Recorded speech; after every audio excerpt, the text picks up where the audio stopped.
already met, because I've been doing this for a while. You know, a lot of people may perceive me as a political scientist.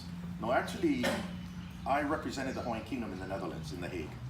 I actually was received by the Cuban embassy as an ambassador. I was actually received by the Rwandan embassy as an ambassador.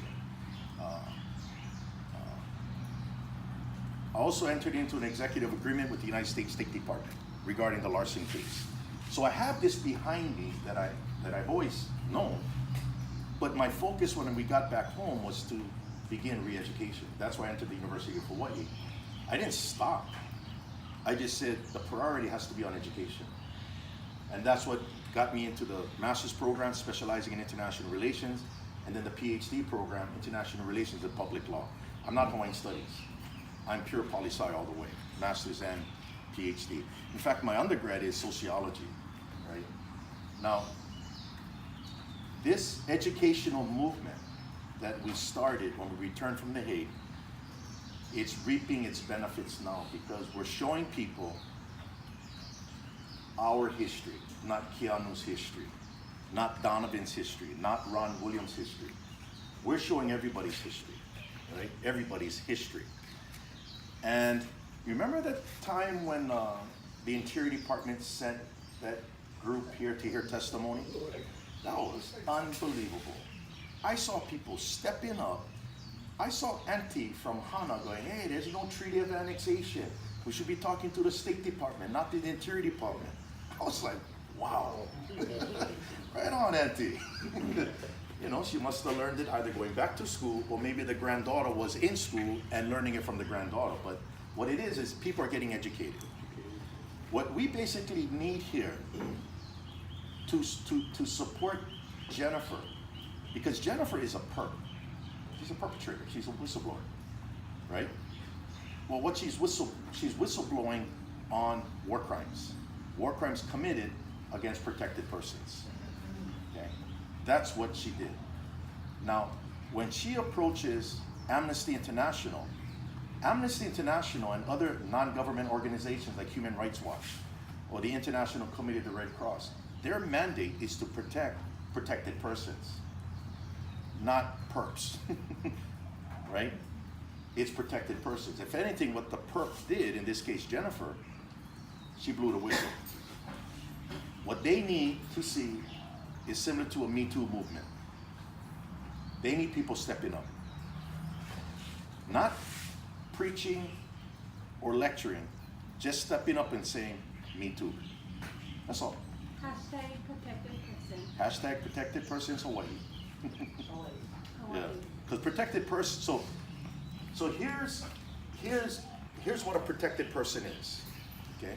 And if you notice, if you read the letters by Jennifer's attorney, and also in her press releases, she is referring to alleged war crimes committed against protected persons, okay? Now, according to the Geneva Convention, which was made to protect civilians during occupations, a protected person is defined under Article 4 as any national of a foreign state within the occupied state other than the national of the occupier. So because the United States, a protected person, the definition only applies under the Geneva Convention to any foreign national in the occupied state other than the national of the occupier. So that means American citizens are not protected persons under the Geneva Convention. Everyone else is Japanese citizen, French citizen, Hawaiian subject, this and that. Okay. Now, that strict definition was expanded in 1999 under what is called international criminal law. And in 1999, the International Criminal Tribunal for the former Yugoslavia, remember Milosevic, right? Yugoslavia, the killing Serbs that are Muslims, genocide, mass murder. I mean, it was pretty bad. There was one particular person who led an armed force under Milosevic, and his name was Tadic, T-A-D-I-C. Now, Tadic was Yugoslav. right? And this is when these countries are breaking up. Today, it's all dismembered. You got Bosnia and Herzegovina, you got Serbia, Montenegro, right? You don't have Yugoslavia anymore. But during the violence, they were all Yugoslavian as far as nationality. The only thing that separated them was the locale. So the Bosnian Serbs that were the victims of Tadic, the Yugoslav, they had the same nationality. But their allegiance was to a rising state called Bosnia-Herzegovina, which didn't exist at that time. So when Tadic was arrested in 1997 in Germany and then sent to the International Criminal Tribunal in The Hague, the Netherlands, his trial began in 1997 and he was brought up on war crime charges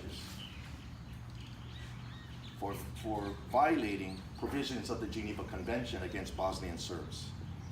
During the trial, the judge came out with his judgment, and he said that 11 of the counts, I think it was like 28 counts, 11 of them, which were grave breaches of the Geneva Convention, which are called war crimes, does not apply to Tadic.